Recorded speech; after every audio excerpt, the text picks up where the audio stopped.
You are watching Rahinijar TV with Ilama Sayyid Abdul Basit Bukhari. من الشیطان الرجیم بسم اللہ الرحمن الرحیم صلو علی الحبیب اللہم صلی علی سیدنا و مولانا محمد وعلی آل سیدنا و مولانا محمد وبارک وسلم وصلی علیہ۔ عام الحزن کا سال نبی اکرم صلی اللہ علیہ وآلہ وسلم کے چچا جان اور ام المومنین سیدہ خدیجہ الکبریٰ رضی اللہ تعالی عنہا دونوں کا وصال ہوا۔ حضور نے فرمایا یہ غم کا سال ہے۔ وصال کے بعد جب چچا کا سایہ شفقت سر سے اٹھا تو اب نبی اکرم صلی اللہ علیہ وآلہ وسلم کو مکہ کے لوگ ستانے لگے، طرح طرح کی تکالیف دینے لگے۔ آقا کریم صلی اللہ علیہ وآلہ وسلم نے اس دوران سوچا کہ طائف کی طرف نکل جایا جائے، وہاں جا کر دین اسلام کی تبلیغ کی جائے، ہو سکتا ہے وہاں پر اللہ وحدہ لم یزل کی بات ماننے پر کوئی آمادہ ہو جائے اور دین اسلام میں داخل ہو جائے۔ آپ کے ساتھ آپ کے منہ بولے بیٹے حضرت زید بن حارثہ رضی اللہ تعالی عنہ موجود تھے۔ طائف میں قبیلہ ثقیف کے سرداروں عبد یا لیل، مسعود اور حبیب، یہ تین بھائی تھے اور ایک سے بڑھ کر ایک سنگ دل، شقی القلب، شرارتی یہ ذہن رکھنے والے تھے۔ نبی اکرم صلی اللہ علیہ وآلہ وسلم نے اسلام کی دعوت دی تو ان تینوں نے پہلے تو مذاق اڑانا شروع کر دیا، اور ان میں سے ایک نے کہا کہ استغفر اللہ استغفر اللہ، اس نے کہا کہ اللہ کو رسول بنانے کے لیے تمہارے علاوہ کوئی اور شخص نہیں ملا، یہ جملے اس نے کہے۔ اور ایک نے کہا کہ اگر تم رسول ہو تو تمہارا رتبہ بہت بڑا ہے، ہماری اتنی حیثیت نہیں ہے کہ ہم تم سے بات کریں۔ پھر انہوں نے کہا اخرج من بلدنا، ہمارے شہر سے نکل جاؤ۔ جانب عالم صلی اللہ علیہ وآلہ وسلم دل شکستہ و افسردہ وہاں سے اٹھ کر چلے، لیکن انہوں نے وہاں پر بس نہیں کیا، شرارتی بچوں کو رسالت مآب صلی اللہ علیہ وآلہ وسلم کے پیچھے لگا دیا۔ دو لائنوں میں بچے حضور نبی رحمت صلی اللہ علیہ وآلہ وسلم کے پیچھے شرارتیں کرتے، پتھر مارتے، انہیں جملے کستے۔ ریشم سے زیادہ نرم و نازک جسم جو خون سے چھلنی ہو چکا تھا، اور باقاعدہ چہرہ مبارک سے خون کی لکیریں اس طرح بہہ رہی تھی۔ سارا بدن لہو لہان تھا اور وہ خون ماتھے سے، پیشانی سے، بازوؤں سے نکل کر آپ کے نالین مبارک میں جم چکا تھا۔ چلنا مشکل ہو جاتا تو طائف کے بازاروں میں میرے کریم صلی اللہ علیہ وآلہ وسلم بیٹھ جایا کرتے۔ اوپر سے پتھروں کی برسات ہے، ادھر پاؤں جو ہیں وہ خون سے جو ہے وہ تر ہیں، اس لیے چلنا مشکل ہوتا۔ عبد یا لیل جو تھا یہ آگے بڑھتا اور بغلوں میں ہاتھ ڈال کر حضور کو دوبارہ کھڑا کر دیتا، اور حضرت زید بن حارثہ اب اکیلے آدمی کیسے چاروں طرف سے پتھروں کا سامنا کریں، بچاتے رہے، آخر کار یہ بھی زخمی ہو گئے۔ زخموں سے چور یہ دونوں حضرات نبی رحمت صلی اللہ علیہ وآلہ وسلم اور ان کے غلام دونوں نے قریب ایک انگوروں کا باغ دیکھا، وہاں پر پناہ لینے کے لیے داخل ہوئے۔ وہ باغ کسی رحم دل کا نہیں تھا، وہ باغ انتہائی سنگ دل کافروں عتبہ اور شیبہ دونوں بھائیوں کا تھا۔ اب وہاں پر میرے کریم صلی اللہ علیہ وآلہ وسلم نے یہ اتنا تکلیف دہ مرحلہ تھا کہ حضرت جبریل امی ہاتھ باندھ کر کھڑے تھے کہ یا رسول اللہ صلی اللہ علیہ وآلہ وسلم، میرے ساتھ پہاڑوں کا فرشتہ آیا ہے اور اللہ تعالیٰ نے پورا اختیار دیا ہے، آپ ایک دفعہ اس کو اجازت دے دیں، یہ طائف والوں کو دونوں پہاڑوں کے درمیان کچل دے گا، اس کی ڈیوٹی یہی ہے۔ اور وہ بار بار منت کر رہا تھا کہ آقا اجازت تو دے دیجئے۔ اتنی تکالیف دی گئیں کہ فرشتے بھی حیران تھے، لیکن اللہ کی رضا کی خاطر میرے کریم صلی اللہ علیہ وآلہ وسلم راضی تھے کہ جتنی تکلیفیں پہنچیں لیکن میں نے ان لوگوں کے لیے کوئی جملہ نہیں کہنا۔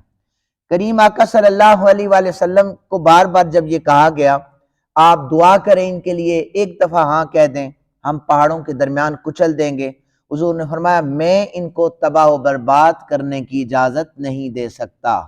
ارجو ان یخرج اللہ من اصلاب من یعبد اللہ لا یشرک بی شیئا، ہو سکتا ہے ان کی اولاد سے اللہ تعالیٰ کوئی ایسا پیدا کر دے جو اللہ وحدہ لم یزل کی عبادت کرنے والا ہو۔ کیا ہی شان رحمت ہے کہ جنہوں نے خون سے آپ کو لہو لہان کر دیا، ان کے لیے آپ سایہ رحمت بنے ہوئے ہیں۔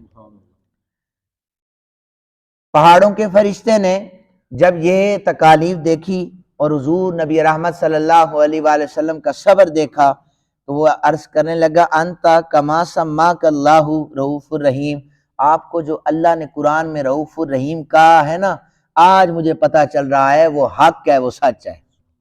حق تو سچ تو فرشتے مانتے ہیں، لیکن کہتے ہیں رؤوف الرحیم کا مطلب نہیں سمجھ آیا تھا، لیکن اتنی تکالیف میں جو صبر کا پہاڑ بن کر بیٹھا ہے، اب مجھے سمجھ آ رہا ہے کہ واقعتاً آپ رؤوف الرحیم ہیں۔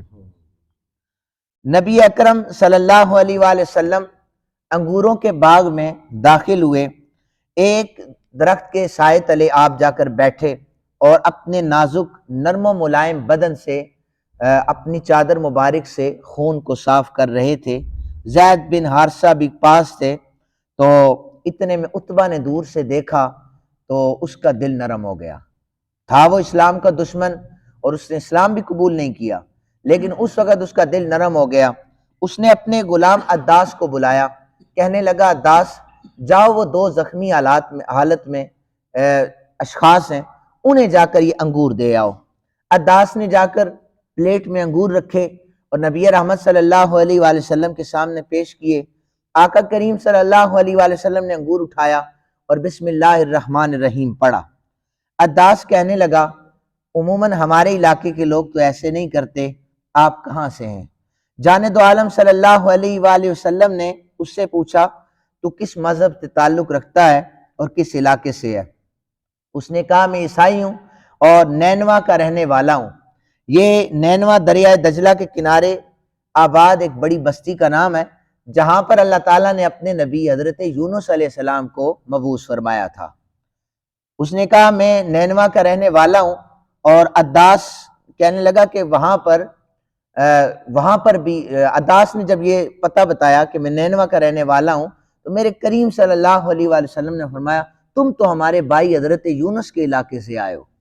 جب حضور نے یہ فرمایا تو اس نے کہا آپ یونس کو کیسے جانتے ہیں، جبکہ میں جس عرصے میں وہاں سے نینوا کو چھوڑ کر یہاں پہ آیا ہوں نا طائف میں، تو اس وقت وہاں کے جتنے لوگ ہیں ان میں سے 15 سے 20 لوگ حضرت یونس کو جانتے ہیں، ان کا نام تک بول چکے ہیں۔ آپ اس علاقے کے نہیں ہیں، آپ کی زبان مختلف ہے، آپ حضرت یونس کو کیسے جانتے ہیں؟ نبی اکرم صلی اللہ علیہ وآلہ وسلم نے فرمایا بات اصل میں یہ ہے وہ اللہ کے رسول تھے اور میں بھی اللہ کا رسول ہوں۔ ان لوگوں نے ان کو تسلیم نہیں کیا، ان لوگوں نے مجھے تسلیم نہیں کیا۔ عداس پاؤں میں گرا، پاؤں کو بوسہ دیا اور کہنے لگا اشہد ان لا الہ الا اللہ واشہد ان محمد رسول اللہ صلی اللہ علیہ وسلم۔ واپس چلا گیا۔ عتبہ کہنے لگا کہ یہ تو کیا الٹی حرکتیں کر رہا تھا؟ عداس نے کہا روئے زمین پر اس وقت جناب محمد پاک صلی اللہ علیہ وآلہ وسلم سے افضل کوئی انسان نہیں ہے۔ وہ ہنسنے لگے تو عداس نے کہا اس لیے کہ مجھے حضرت یونس کو بتانے والا یہ شخص ہے، اور یہ اسی کو پتا ہوگا جو اللہ کا نبی ہے، جسے اللہ نے بتایا ہے۔ نبی اکرم صلی اللہ علیہ وآلہ وسلم پر یہ مصائب جاری تھے کہ حضرت زماد، ایک نام ہے زماد، دوات سے ہے، یہ ازد قبیلے سے ان کا تعلق تھا اور یہ ماہر تھے جھاڑ پھونک کرنے میں، جنات یہ عامل تھے آسان لفظوں میں۔ تو ان کو مکہ کے لوگوں نے یہ بتایا کہ ہمارے علاقے میں محمد نامی ایک شخص ہے، جنات کا اس پر سایہ ہے، وہ اس طرح کی باتیں کرتے ہیں۔ تو زماد ازدی کہنے لگے کہ اچھا مجھے ان کے پاس لے چلو، ان کے اوپر جو جن چمٹے ہوئے ہیں میں دور کر دوں گا۔ وہ اس نیت سے نبی اکرم صلی اللہ علیہ وآلہ وسلم کی بارگاہ میں آیا۔ جانے دو عالم صلی اللہ علیہ وآلہ وسلم حرم پاک میں بیٹھے ہوئے یہ مشہور خطبہ جو ہم ہر خطیب جمعے کے دوسرے خطبے میں پڑھتا ہے، نحمدہ ونستعینہ ونستغفرہ ونؤمن بہ ونتوکل علیہ ونعوذ باللہ من شرور انفسنا ومن سیئات اعمالنا من یہدہ اللہ فلا مضل لہ ومن يضلله فلا هادي له ونشهد ان لا اله الا الله وحده لا شريك له ونشهد ان محمدا عبده ورسوله۔ ایک عام خطیب بھی یہ جملہ پڑھ لیتا ہے، بے کیف خطیب بھی یہ جملہ پڑھتا ہے، اور بے کیف سامعین اس جملے کو سنتے ہیں، تو نہ جانے کتنی لذت ہوگی ان جملوں میں جو میرے کریم صلی اللہ علیہ وآلہ وسلم حرم پاک میں بیٹھے ہوئے پڑھ رہے تھے۔ جماعت جو جن نکالنا چاہتا تھا اور انتظار میں تھا کہ یہ ان کا خطبہ ختم ہو، میں آگے بڑھوں اور ان سے کہوں کہ آپ آئیں اور میں آپ پر دم کروں، جن نکال دیتا ہوں، اس نیت سے کھڑا تھا۔ یہ جملے زماد کے کانوں میں پڑے، اس نے دوسرا کوئی جملہ ہی نہیں کہا۔ حضرت زماد آگے بڑھے اور حضور کے ہاتھ کو باہر اپنے ہاتھ میں رکھا اور چوم کر کہنے لگے یا رسول اللہ مجھے کلمہ پڑھا کر اسلام میں داخل کیجئے۔ نبی اکرم صلی اللہ علیہ وآلہ وسلم نے فرمایا وَعَلَىٰ قَوْمِكَ، تیری قوم کی طرف سے بھی، یعنی تیرے سارے قبیلوں کی طرف سے، چونکہ سردار اگر کسی کے ہاتھ پر بیعت کر لیتا تو وہ سارے قبیلے کی طرف سے بیعت سمجھی جاتی۔ تو زماد کہنے لگا میرا سارا قبیلہ آپ کے ہاتھ پر اسلام قبول کرتا ہے۔ حج کے موسم میں عرب کے دور دور سے لوگ کونے کونے سے مکہ پاک میں آ جاتے حج کے لیے۔ نبی اکرم صلی اللہ علیہ وآلہ وسلم ہر ایک کے خیمے میں چلے جاتے، وہاں جا کر دین اسلام کی تبلیغ کرتے۔ ابو لہب زندہ تھا اور وہ جب بھی جہاں بھی حضور جاتے وہ جا کر کہتا تھا یہ جھوٹ بول رہا ہے، یہ ایسا کر رہا ہے۔ وہ طرح طرح کی باتیں کرتے، اور جو دور دراز سے سردار آئے ہوئے ہوتے وہ کہتے تھے کہ دیکھو تمہیں اپنے نہیں مان رہے تو ہم کیسے تمہیں مان لیں۔ اکثر و بیشتر کچھ سردار یہ کہتے کہ اگر ہم آپ کو مان لیتے ہیں نبی، لیکن ہماری شرائط یہ ہے کہ ہمیں یہ بتائیں کہ آپ اپنی وفات کے بعد ہمیں سردار منتخب کر لیں گے۔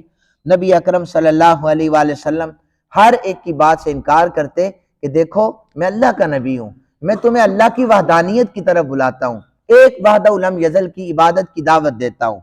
ماننے سے انکار کیا۔ اب کچھ لوگ ایسے تھے جو کھلم کھلا دین اسلام کو قبول نہیں کرتے تھے، یعنی وہ کہتے تھے کہ ہماری قوم جو ہے ہمیں مارے گی، ہم پر ظلم کرے گی۔ انہی میں سے میسرہ ابن مسروق نامی شخص، اس نے اپنے قبیلے والوں سے کہا دیکھو ہم حج کے لیے تو آئے ہیں، لیکن جو محمد نامی شخص ہمیں تبلیغ کر رہا ہے نا یہ سچا ہے، اس کا مذہب سچا ہے۔ ایک وقت ایسا آئے گا کہ زمین و آسمان میں انہی کے دین کے ڈنکے بجیں گے، تم میری مانو تو ان کے ہاتھ پر کلمہ پڑھ لو، یا ہم انہیں اپنے علاقے میں لے جاتے ہیں، وہاں جا کر ہم اسلام کی خدمت کرتے ہیں۔ قوم نے ماننے سے انکار کر دیا تو میسرہ نے آ کر یہ جملے کہے کہ حضور آپ کا بیان بلا شبہ بہت عمدہ اور نورانی ہے، مگر میں کیا کروں، مجبور ہوں، آدمی کی قوت اس کی قوم ہوا کرتی ہے اور میری قوم آپ کو تسلیم نہیں کر رہی۔ میرے کریم صلی اللہ علیہ وآلہ وسلم نے اتنی تبلیغ کے بعد انصار و مہاجرین قبیلے میں سے 6 اشخاص کو اسلام قبول کروایا، اور یہ 6 اشخاص پہلے ان قبیلوں میں سے اوس و خزرج یہ قبیلے ہیں، ان میں سے 6 آدمیوں نے اسلام قبول کیا۔ اس کے بعد انصار میں سے، مہاجرین میں سے جن جن لوگوں نے اسلام قبول کیا انہوں نے نبی اکرم صلی اللہ علیہ وآلہ وسلم پر اپنا تن من دن قربان کر دیا۔ انصار نے بھی قربانیاں دی، مہاجرین نے بھی قربانیاں دی۔